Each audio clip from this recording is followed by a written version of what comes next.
name is Stefanski. I'm a former software engineer turned entrepreneur. I've explored real estate, dabbled in options trading, I run my own photography business, And now I'm in the wild world of automotive retail.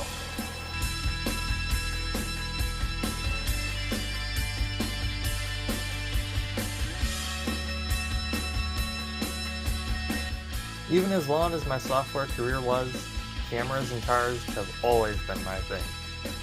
My venture into car sales allows me to tap into that passion and enthusiasm for cars and help get people connected to and excited about their next new ride. I'm grabbing the keys to something thrilling. Come along and let's go for a spin.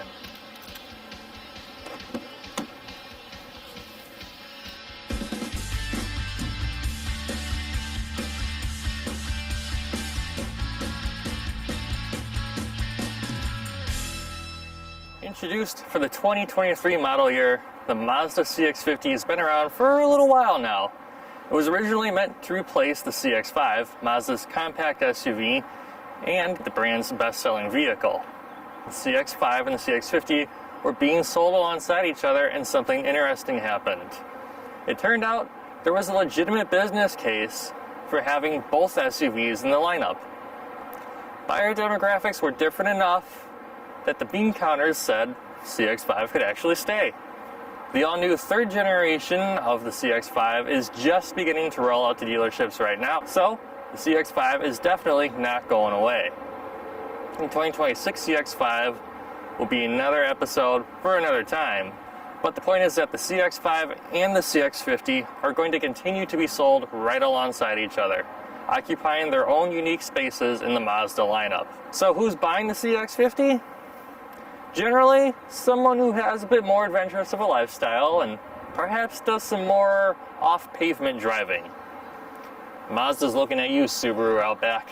Whether you consider the outgoing generation of the CX-5 or the brand new third generation model, it's pretty clear that the CX-50 is the SUV that's intended to be Mazda's more rugged offering. Mazda actually explains in their official documents for the CX-50 that they took the styling cues for this from backpacks, hiking boots, and something I'm pretty familiar with, telephoto camera lenses. Compared to the CX-5, the CX-50 isn't as tall, it's a little bit wider, and it's significantly longer. It has more wagon-like proportions and is more athletic in its stance. The CX-5 is focused on luxury, and it serves as the traditional urban runabout that's a little bit more conservative, delivers a little bit pleasure of a ride, and is intended more for roaming the city streets. The CX-5 is out there fighting the likes of the Lexus NX and the Acura RDX, while the CX-50 is going up against the Subies and the Ford Bronco Sport. The other key difference between the CX-5 and CX-50 is that you can have a CX-50 three different ways. There's the naturally aspirated 187 horsepower Skyactiv GE 4-cylinder engine. There's the turbocharged version. And thirdly, there's also a hybrid. Looking at the hybrid CX-50, you'd never know it was a hybrid. And without being told, you'd probably also never know that underneath all the Mazda sheet metal and Takumi crafted interior, there's a RAV4 hybrid. All CX-50s are made in a plant in Alabama shared by Mazda and Toyota, and because of that, Mazda gets to have access to Toyota's tried and true hybrid system. The standard engine in the CX-50 family is a 2.5-liter 4-cylinder making 187 horsepower and 185 pound-feet of torque. Go up to the turbo, and horsepower increases to 227 with regular fuel, 256 with premium. Torque figures will also get a really nice bump, 310 pound-feet with regular fuel, 320 if this drinks premium. You can also tow up to 3,500 pounds with the turbo. That's 1,500 pounds more than the naturally aspirated engine, and paddle shifters also become available, making the driving experience that much more fun and engaging.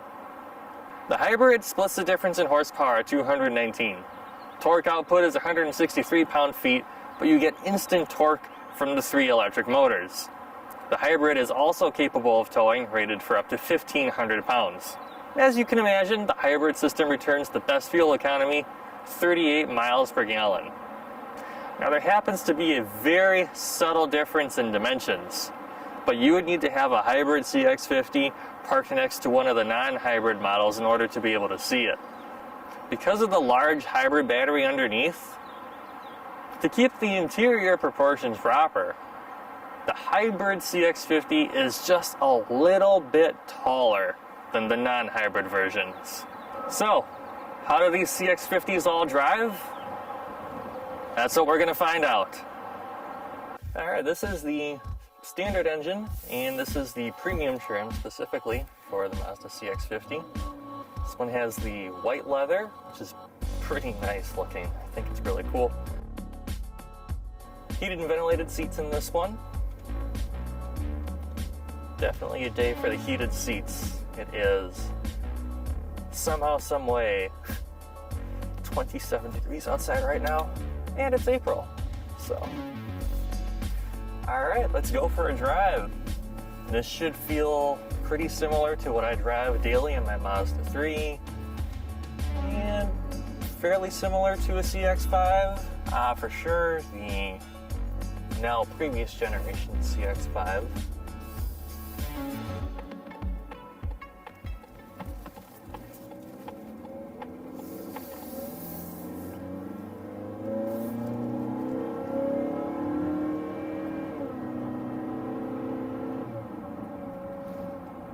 Find myself wanting the paddle shifters.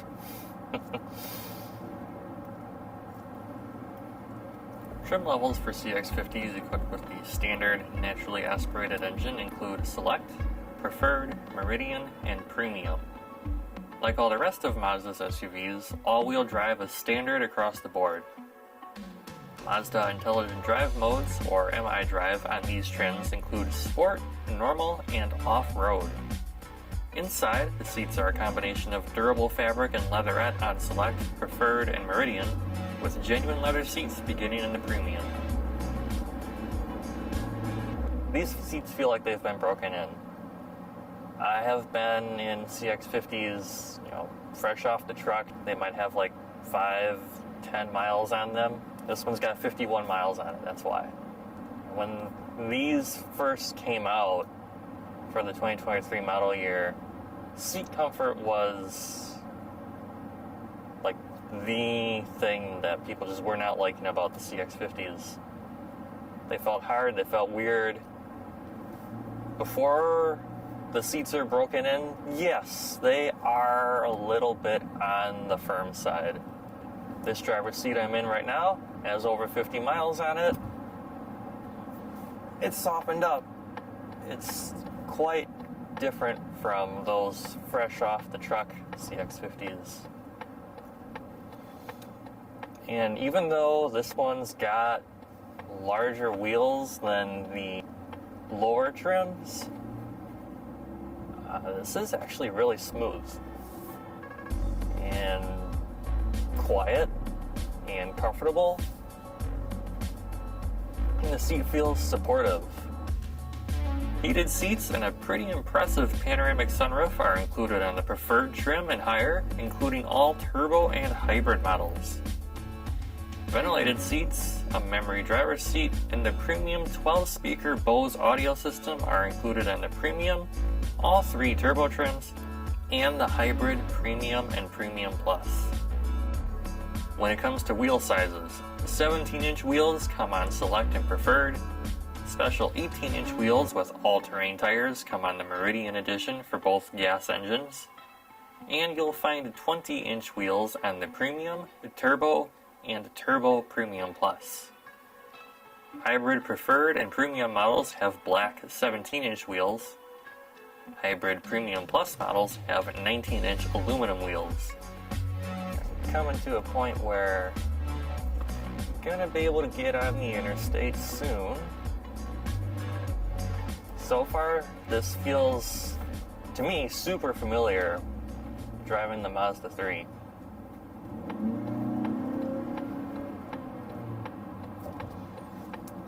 Alright, merging onto the interstate. Here we go. The naturally aspirated CX-50 can go from 0 to 60 in just over 8 seconds. And of course I've got cars in front of me, darn it! So this isn't going to be a true like 0 to 60 or 30 to 60 or anything like that. So I'll pop this into sport mode and we'll see what we can do. The turbo drops that down to about 6 seconds, which is on par with the Mazda 3. The Toyota-powered CX-50 hybrid lands right in the middle at 7 seconds. If you're comparing to the CX-5, 2025 CX-5s hit 60 in 8 seconds, and the 2026 CX-5s, which are bigger than their predecessor, do the same in 9 seconds. We're moving. Now, I've driven turbo CX-50s before, and they do feel a little bit quicker than this. But that's not to say that this is slow. I think for most people this is perfectly adequate. Even going over the expansion joints and overpasses in this is really comfortable. This is really smooth. So even though this is a more off-road ready and somewhat stiffer tuned vehicle, this is really, really quite nice.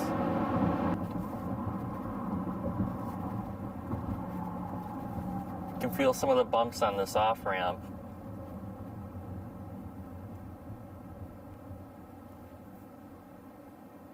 But it's still incredibly comfortable. It's not harsh. I don't find that sensation of going over these minor road imperfections to be offensive or anything like that. And as far as agility, I like it. I think it's good. I think this does feel like a bigger version of a Mazda 3 hatchback.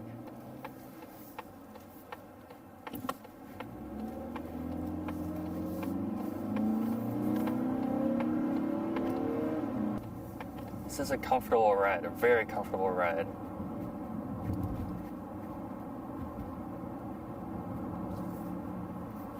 So now I'm driving down a road that's a little bit rougher, and I'm going to go down a road that has some sharp twists and turns and some really interesting grades.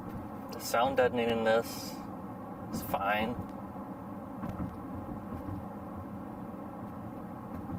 And this has a similar suspension setup to the Mazda 3 with the torsion beam in the rear instead of the multi-link.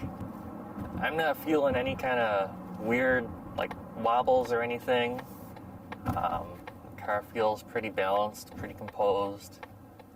Those are some rougher bumps, kind of felt those, but again, it's not offensive. I would personally prefer something with a little more get up and go than this.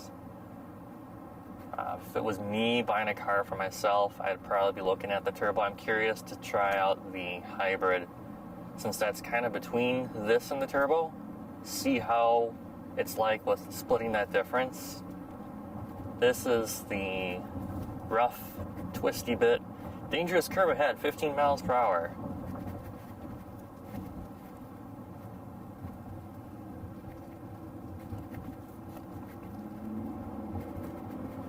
It's soaking up those bumps rather nicely. Oh yeah, here we go.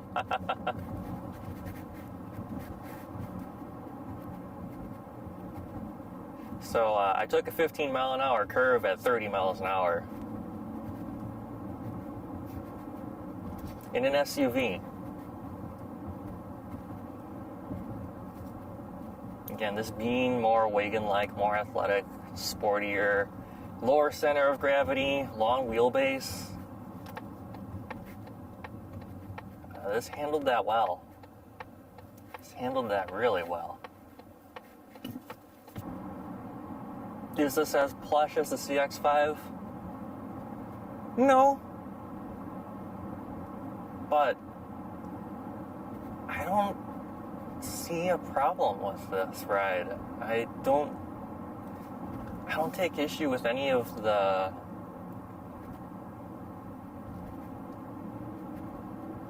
seat comfort or suspension tuning or anything.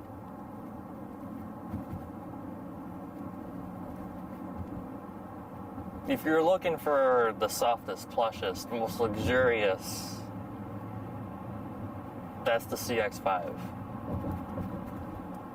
If you're looking for something that's got that more car-like handling, that's what this is, the CX-50.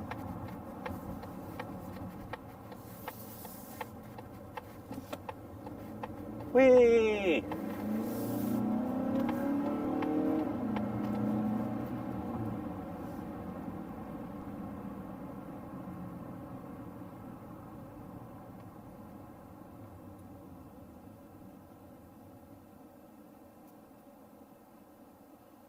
Yeah, this is great. This is fun. Even with the naturally aspirated engine, it's still fun to drive. So yeah, the standard engine in the CX-50, it does well. These models are just fine. They're comfortable, they're sporty, they're agile, they're dynamic, they're fun, they're responsive, you're connected, it's engaging. I like it. Okay, so now this is the controversial CX-50. This is the hybrid. Hybrids are available in Preferred, Premium, and Premium Plus. Equipment on each is aligned with the non-hybrid versions, save for the 360 monitor that's exclusive to the Turbo Premium Plus. This one's equipped with heated seats, ventilated seats, heated steering wheel. Also, because it's a hybrid, you have the EV mode, which can go up to about a mile or so at really, really low speeds. Kind of meant for roaming around a parking lot or a parking garage. Sometimes when you start this up, it's so quiet, it sounds like it's not on. It's got regenerative braking. It's got that Toyota stuff happening under the hood. Drive modes are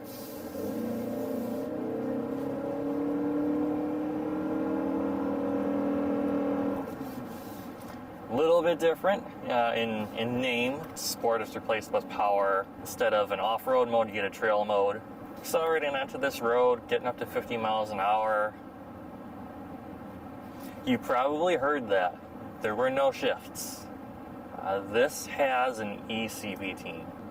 It's not like a traditional CVT where the car is being driven by a rubber band or sounds completely like a broken garbage disposal. It's still different, but because this still has planetary gears, this doesn't feel like a Nissan, this doesn't feel like a Prius. This one's got 15 miles on it. I can feel that the seats they need to be broken in still. But with that said, still comfortable actually. Firm for right now, sure, yes, but supportive. I'm not hurting. These tires, these wheels, they're 19-inch wheels. They look great. They feel all right. Now with this eCVT, you can pop this into a sport mode and shift.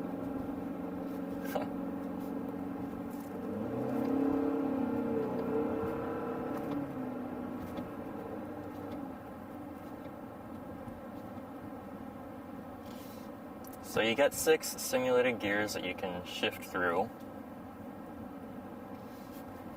I'm going to put this in power mode because we're on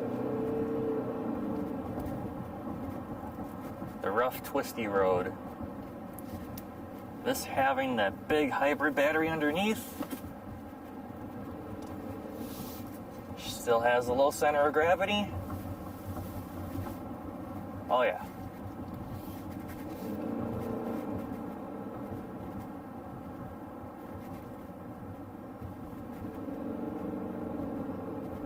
This is a hybrid that can handle. So if you're out there looking at the Toyota RAV4 Hybrid or the Toyota Prius, this blows them out of the water. I'll be completely honest, the CVT is not my favorite thing. But having driven more Toyota Prii than I care to, this is amazing. Even though this is a Toyota system, this is great. It feels, drives, handles just like a Mazda.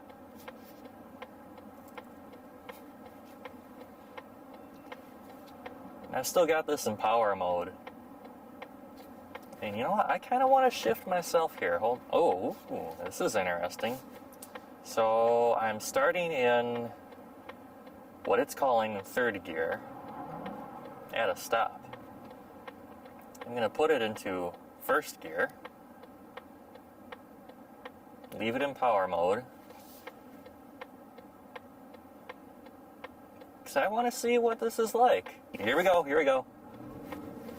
Second gear.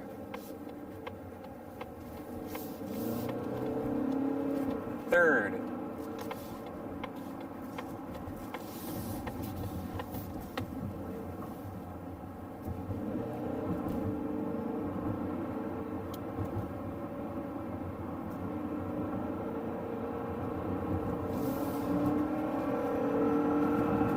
Fourth.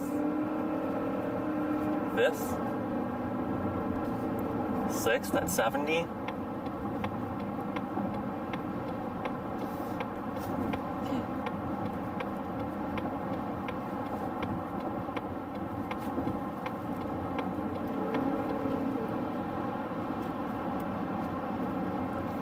Yeah, that's noticeably different than the standard engine.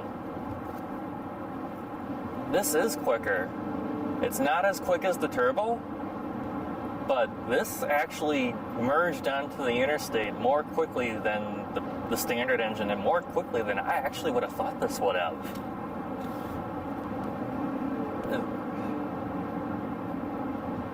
Congratulations, Mazda, you did it. I normally hate hybrids so much.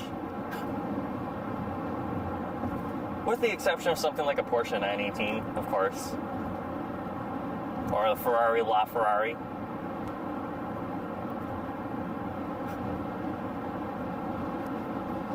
If I had to buy a hybrid, it'd be this. This is comfortable. This is luxurious. This is actually fun to drive. It's dynamic. The steering is good. The ride feels great. It is noticeably quicker than the naturally aspirated standard engine. And under the hood of this is actually a Toyota engine. This is a 2.5 liter 4-cylinder from Toyota. It's not the 2.5 liter Sky Active.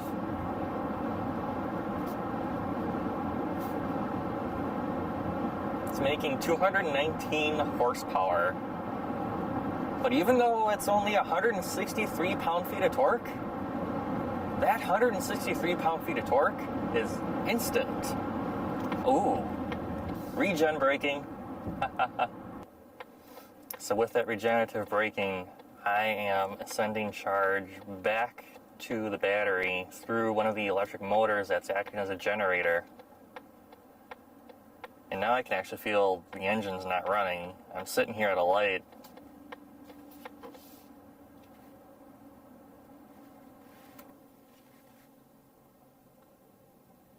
It's like dead quiet.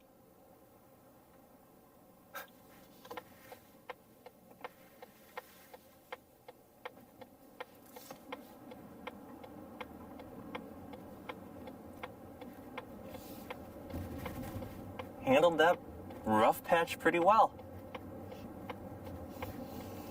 Nice. Yeah, this is really impressive. And considering that this gets 38 miles per gallon, and is still as fun to drive as the other CX-50s, which are as fun to drive as my Mazda 3. The handling, the ride, the ability to shift gears myself, which is... it's not the same as my Mazda 3. It's not the same as the CX-50 Turbo. It's not the same as a Miata with a stick shift. But this is still really good. This is still engaging. It does stick to all of Mazda's philosophies. Jinba Itai, horse and rider as one. This is a really good vehicle.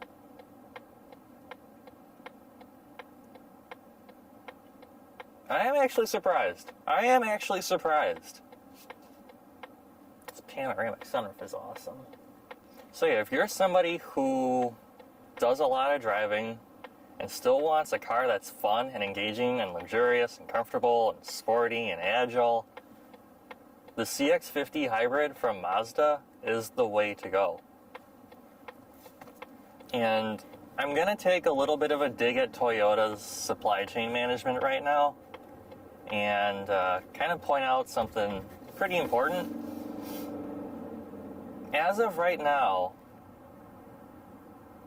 between this and the RAV4 hybrid, which this is underneath, this is the one that you can actually go to a dealership, buy one, and drive it home. Now, Toyota makes good, solid, reliable cars. They last forever. They get you from A to B without problems. They just tend to be boring. This is not boring. Don't be fooled if you see, oh, the Mazda CX-50 is just a RAV4 hybrid underneath. No. It's not just a RAV4 hybrid underneath. For the most part, yeah, sure it is, but Mazda still came in, they did their thing. I'm sitting in stop and go traffic right now, and I keep watching the needle on the charge meter. Instead of a tachometer, you have this gauge it says power and charge is your regenerative braking. So I'm just watching that charge needle fluctuating.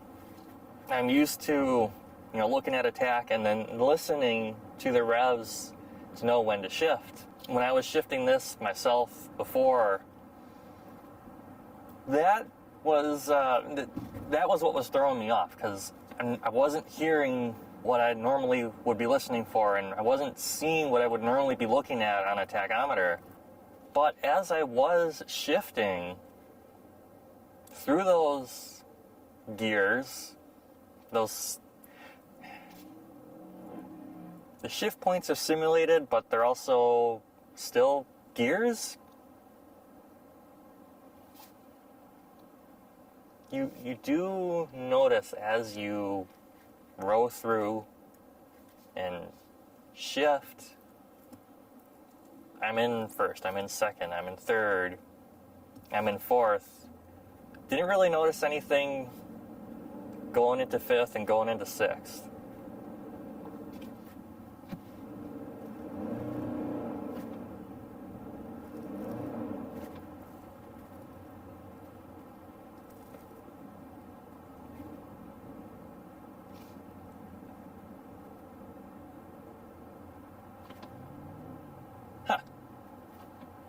That's interesting. That was a pretty aggressive engine brake.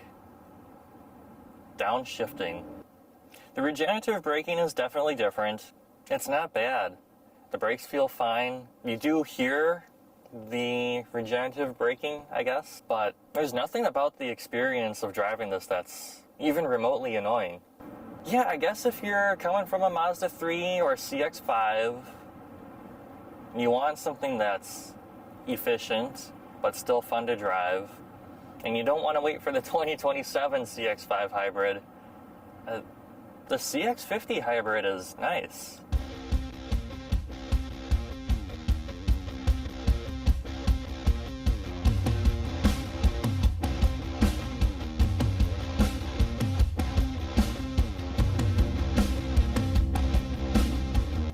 the CX-50 Turbo. And this one in particular is the Meridian. So there's a little bit of a difference in the appearance as far as like a graphics package, tires, wheels. And this one is equipped with the terracotta interior, which in my opinion looks pretty cool. And stepping up to the Meridian with the turbo gives you paddle shifters. This should be a pretty fun one to drive. The turbocharged CX-50 trim levels are Turbo, Turbo Meridian, and Turbo Premium Plus. Toggle through the drive modes in these and you'll see a towing mode is added. All three turbo trims will also have genuine leather seats.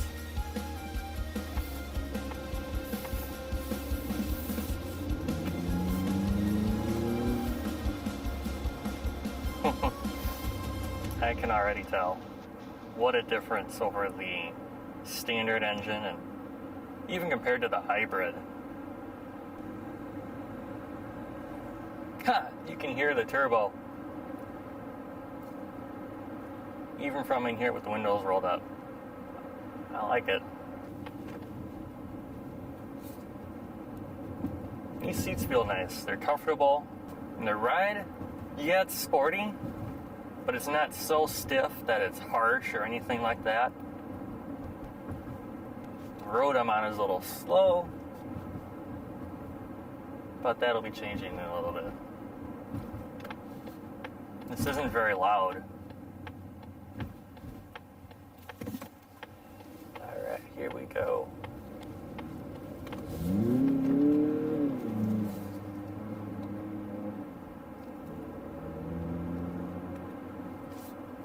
Wow. Instantly up to speed. I mean, that's impressive.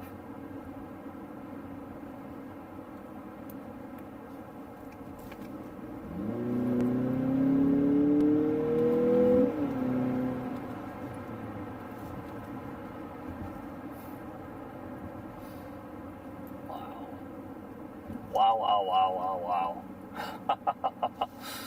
You can have some fun in this one.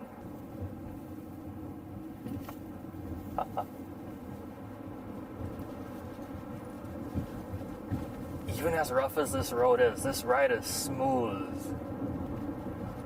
And this handles those sharp corners well. This is fun and tossable. It's a comfortable ride. It's sporty. It's not harsh. It's not abrasive. This is good. Everything is responsive.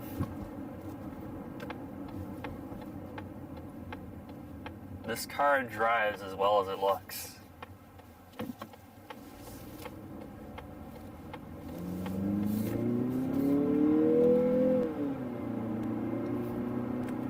Throaty sound, the turbo.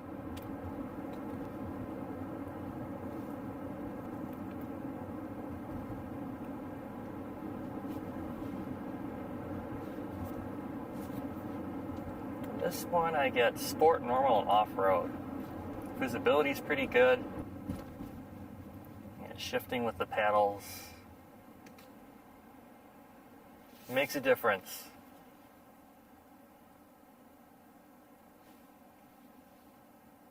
I want to see how this does in sport mode. I'm going to turn iStop off too, if I can. Nope. Yes? Yes. iStop is off.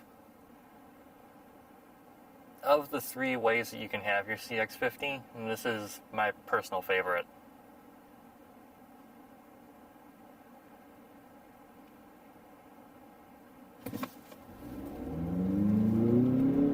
Oh.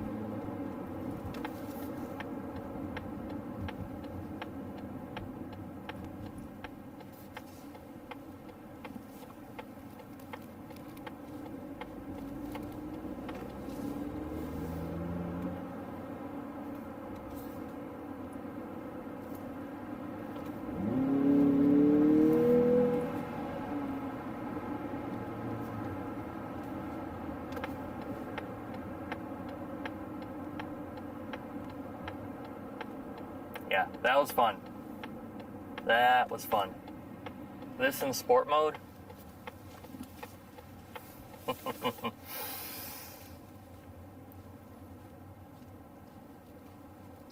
Somebody needs to come buy this before I do.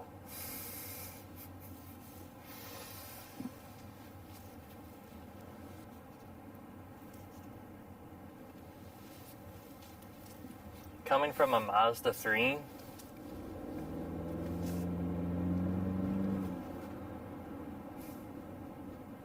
this would be a phenomenal upgrade.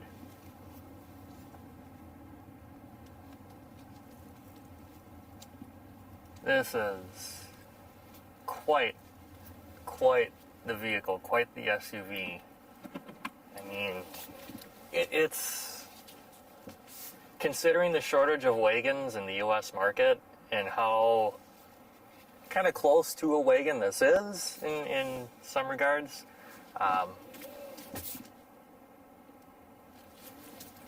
I absolutely recommend this. Paddle shifters, comfortable, sporty, fun, luxury, practical, utilitarian. I had a blast driving this, even though it was only just a few minutes. I mean, this is incredible. And I'm not just making that up to sell these or anything. I mean, coming from the Mazda 3 hatchback, this is like that car evolved. So, yeah, my favorite of the 3 ways to have your CX-50, CX-50 Turbo, and this Meridian, super nice. Love it. If you're looking for a heated steering wheel and heated rear seats, you'll find those on the Turbo Meridian and Turbo Premium Plus and Hybrid Premium Plus. The hybrid's combined average of 38 miles per gallon is definitely ahead of the standard engine CX-50's 26 miles per gallon.